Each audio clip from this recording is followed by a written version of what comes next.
మా channel subscribe చేయని వాళ్ళు సబ్స్క్రైబ్ చేసుకోండి. అట్నే పక్కన ఉండే బెల్ ఐకాన్ క్లిక్ చేసుకోండి. మేము అప్లోడ్ చేసే వీడియో మీరు అప్పటికప్పుడు చూసుకోవచ్చు. Hello friends, welcome to pebbles. మన నేటికి చేయబోయేది పచ్చ పెసరలో సుండల్, వేరుశనగల సుండల్ చేయబోతాము. నవరాత్రులకు దేవుడికి పెట్టి మొక్కేదానికి నైవేద్యంగా ఇది పెట్టవచ్చు. రెండేట చేద్దాం చూద్దాం. పచ్చ పెసరలు నేను 1/2 kg ఎత్తుండా. ఒక 7 గంటల చేపలు వచ్చి దాన్ని నానపెట్టి ఎత్తి పెట్టి ఉండాను. కొబ్బరి ఒక 4 చెంచా, కావాల్సిన ఉప్పు, కావాల్సిన నూనె, అల్లం ఒక చిన్న ముక్కలు ఎత్తి సన్నగా కోసి పెట్టుండా, కరివేపాకు రెమ్మలు ఒకటి, ఒక 2 పచ్చిమిరపకాయ పొడువుగా తరిగి పెట్టుండాను, ఒక ఉల్లిపాయ. తాలింపుకు చూసినట్టు ఆవాలు, మినపప్పు, శనగపప్పు. ముందు మనం పెసరపప్పుని ఉడకపెట్టుకుంటాం.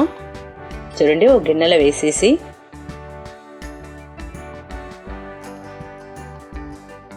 అది ముంగేదాకా మనం నీళ్ళు పోసుకొని కొద్దిగా సాల్ట్ వేసుకుంటాం ఉడికేదానికి. ఇది ఉడికించుకుంటాం. ఒక 5 నిమిషాల నుంచి ఒక 7 నిమిషాలు ఇది ఉడికితేనే చాలు. చూడండి, 5 నిమిషాలు అయిపోయింది. పప్పు ఉడికిపోయింది. ఇప్పుడు మనం ఈ నీళ్ళు మొత్తం వడకట్టేసి తాలింపు చేసుకుంటాం.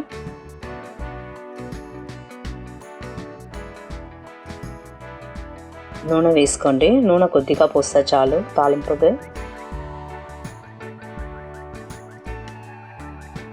ఆవాలు, మినపప్పు, శనగపప్పు బాగా ఆవాలు పడిన తర్వాత మన కరివేపాకు, పచ్చిమిరపకాయ 2 వేసుకుంటా. పొడువుగా కోసి పెట్టుండాను. దీంట్లోనే మళ్ళీ అల్లం వేసుకుంటాను.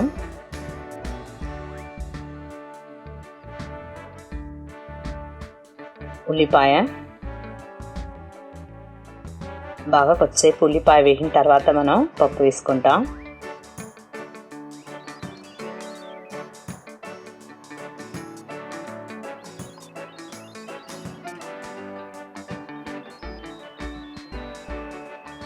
పప్పు వేసుకుంటే ఉడికించిన పప్పు మనం అది వడకట్టిన నీళ్ళు వచ్చి మనం కింద పోయొద్దు. దాంట్లో రసం పెట్టుకోవచ్చు. దాంట్లో వచ్చి బాగా స్ట్రెంత్ ఉంటుంది, మనకు ఆరోగ్యం ఉంటుంది ఒంటికి. దానివల్ల మనం ఆ నీళ్ళ మనం రసం పెట్టుకోవచ్చు. చూడండి, బాగా మొత్తం కలిసేట కలిపి ఉడుచుకోండి. మనం ఉడికించినప్పుడే ఉప్పు వేసేసి, ఇప్పుడు ఉప్పు వేయొద్దు.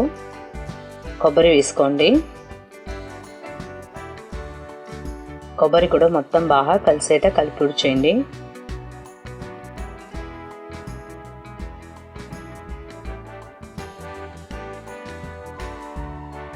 చూడండి, మనం కొబ్బరి వేసిన వల్ల మనం బయట పెట్టని మాలదు, వెన్నె చెడిపోతుంది. దానివల్ల మనం ఈవినింగ్ స్నాక్స్ లాగా చేసి మన దేవుడికి పెట్టి మొక్కేసి పిల్లకాయలకి ఇచ్చేయాలి.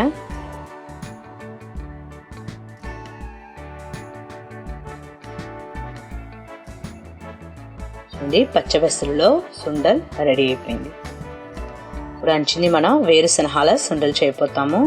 నేను ఒక 200 వేరుశనగ పప్పు ఎత్తి నానబెట్టి ఉండాను. నేను వచ్చి రాత్రికే నానబెట్టేస్తే తాలింపుగా ఆవాలు, మినపప్పు, శనగపప్పు, నూరేదానికి 1 చెంచా జీలకర్ర, పచ్చిమిరపకాయ, 1/2 కప్పు కొబ్బరి ఎత్తుండా, కొద్దిగా ఇంగువ పొడి, కరివేపాకు 1 రెమ్మలు. మనం కొబ్బరి, జీలకర్ర, పచ్చిమిరపకాయ 3 నూరి ఎత్తుకుపోతాము. దాని ముందు మనం వేరుశనగని ఉడకపెట్టి ఎత్తుకుంటాం. దానికి కావాల్సిన ఉప్పు వేసి మనం దాన్ని ఉడికించి ఎత్తుకుంటాము.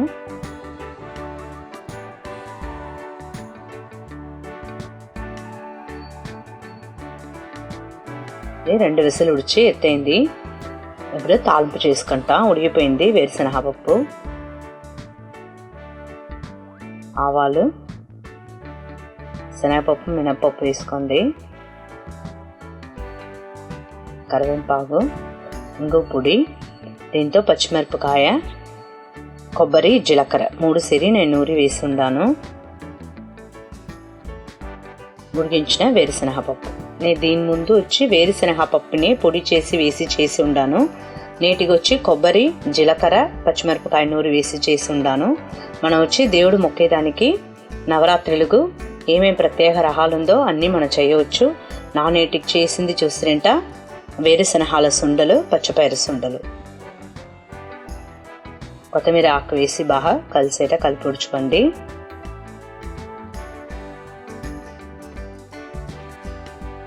రుచైన వేరుశనగలు రెడీ.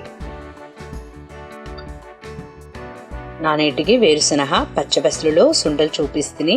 మీరు కూడా ఇంట్లో ట్రై చేసి చూడండి. మీ కమెంట్ చెప్పండి, లైక్ చేయండి, షేర్ చేయండి. మర్చిపోకుండా మా ఛానల్ సబ్స్క్రైబ్ చేయండి.